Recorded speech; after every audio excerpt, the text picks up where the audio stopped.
Guys, I've got a huge announcement and it's time for the baby reveal. Let me just go ahead and get my and tell you about the news.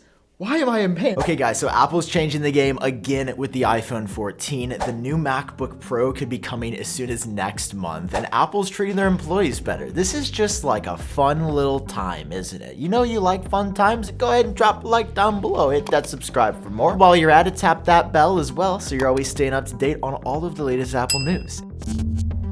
Alright guys, first up today, there's a new episode of my podcast, Genius Bar out. It is a year old. We have been having fun every single week. If you haven't caught it yet, it's a great time to jump in. Link is down below in the description as always. Okay, so jumping into things today. Apple's March event is exactly a month away at the time of recording this. We are hearing that on March 8th, Apple will be unveiling a slew of new products, including of course the iPhone SE, iPad Air, and probably a new Mac Mini. But we've now radiated our ears up to the stars and are hearing that there could be something else coming as well. We're hearing it could be a new MacBook Pro. Yeah, wait, why? What? Didn't we just get one in October?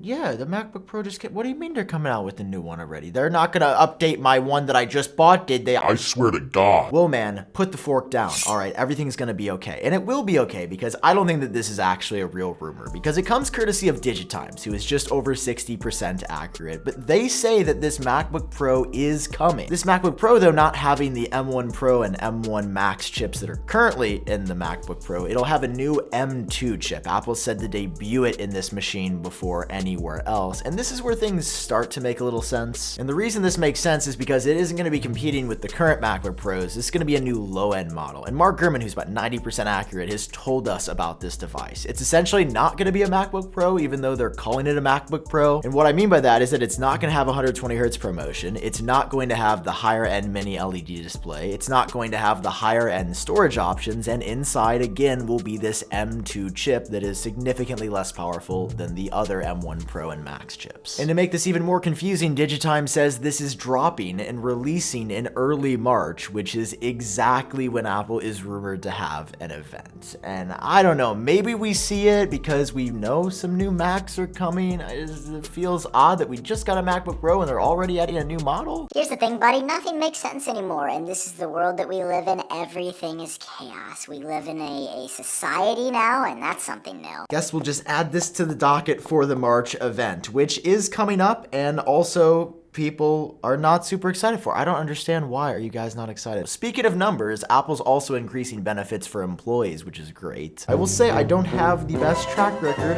for talking about Apple employees. I've said some things in the past that I've regretted. Looks like Apple is having some regrets as well because they are really upgrading the incentives for employees. Mark Gurman, again, has the scoop on these that go live in early April. According to the report, employees are going to get double the paid sick days. They're going to get more vacation days each year and earlier after 3 years of working at the company, and part-timers are going to get 6 paid vacation days plus parental leave and then access to emergency backup discounted care for their children or older family members. This is just really good. I mean, the job market has been insane, I know, in the US. I think it's also been like this elsewhere in the world where a lot of people are quitting, a lot of people are looking for better work because people deserve better work. And to the Apple retail employees, I want to say thank you because I come in your store about 400 times a year and you're all so friendly and you got your little cheery faces and you sell me the products, and then I go home and I make the video, and then it's like, wow, we could all be best friends. This is how we solve world peace. Moving on to the iPhone 14 now, I mentioned that Apple is changing the game here, and I don't use that phrase lightly. I know you might click on this and be like, oh, Apple YouTuber gets a little excited, you know, he got a little worked up about things. That's not what this is. Because today, Apple has announced something that was rumored a couple months ago, and I have said from the beginning, I believe is fundamentally going to shift the way that payments work when it launches in the US. And now it's official. What is it? It's tap to pay on iPhone. This is out of this world, okay? Because starting later this year, Apple hasn't given an exact date yet, which is a little weird, but they say that in the coming months, your iPhone, if it's an iPhone XS or newer, will now be able to accept Apple Pay payments by tapping the phone to yours, accept contactless credit cards by tapping them on the phone, and also from other wallets on other phones accept payments. So overnight through a software update, iPhones in the United States to start out are just going to be able to tap and send payments to each other privately and securely. And if you're wondering why this is a big deal, let me explain how payments work now. You have to get a Square card reader or invest in an iPad iPad that works as a point of sale device with a little extension cord that has the NFC terminal on it to do Apple Pay or to do contactless payments or to accept payments in general. Generally, it's cumbersome and it requires getting some third-party hardware to make this function. But with this software update, it looks like it's going to be iOS 15.4. Apple's just going to turn this on overnight for iPhone. I think it's crazy that for the iPhone XS, the 11, the 12, and the 13s, Apple is just turning this on overnight, because I personally think it would have been a killer exclusive for the iPhone 14, but it's of course going to be supported there as well when that drops in September. The barrier of entry to start a business just got absolutely obliterated, because the thing that you probably already owned or are gonna buy when the 14 drops is just gonna support this payment system out of the gate. And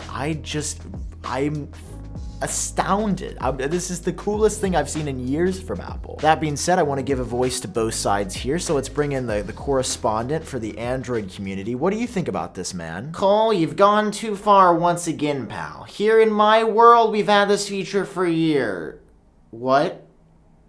We are working on this feature for years. You sure are sounding a little sour out there. You sure you just aren't jealous, maybe? No, I'm not jealous. I just know with the lack of innovation over there, it can get a little tough, so I'm here if you need to talk. What'd you say, you little suck my I don't want to see you ever. Hey, cut the mic. Nope, Get we're away done. from me. We're done. You do No. this every time. You always overstay your welcome, you piece of shit. Those are the updates for today. The iPhone 14 with optional eSIM, the all-new design, and now going to be supporting payments along with other iPhones. Not to mention that we're still supposedly getting the emergency communication satellite feature that didn't launch on the 13s. That is coming for the 14s, which is insanely cool. Anyway, guys, hope you enjoyed this. If you did, drop a like down below. Seriously means a lot to me in the channel, and hit subscribe so you always stay up to date. I've been Sam. I hope you are doing well, and I'll catch you cool cats on my next video. Peace.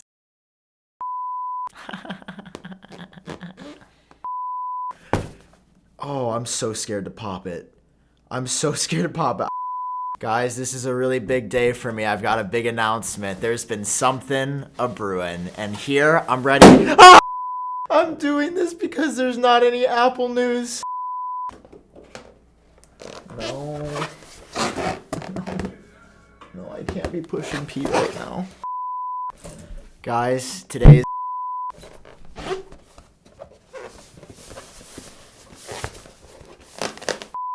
now I've got an announcement, and my announcement, damn it. See, over here at Google, we've been doing some cool things. Have you heard of contactless payments? I'm insulted, but I also see your point, and I don't take it because you're wrong about everything Apple. Thanks, Cole. Well, hey, welcome back. What is the Personality that he was, I don't remember what he Don't look at me right now. I'm not in the mood to be looked at. Stop looking at me, I said. I'm in the middle of something. Stop. Oh, my knees are killing me. I'm on a hardwood floor. Dog, I gotta get lunch still. It's like, gotta edit. It's so much work. What's like I need a more annoying voice. Like, I actually find it quite silly.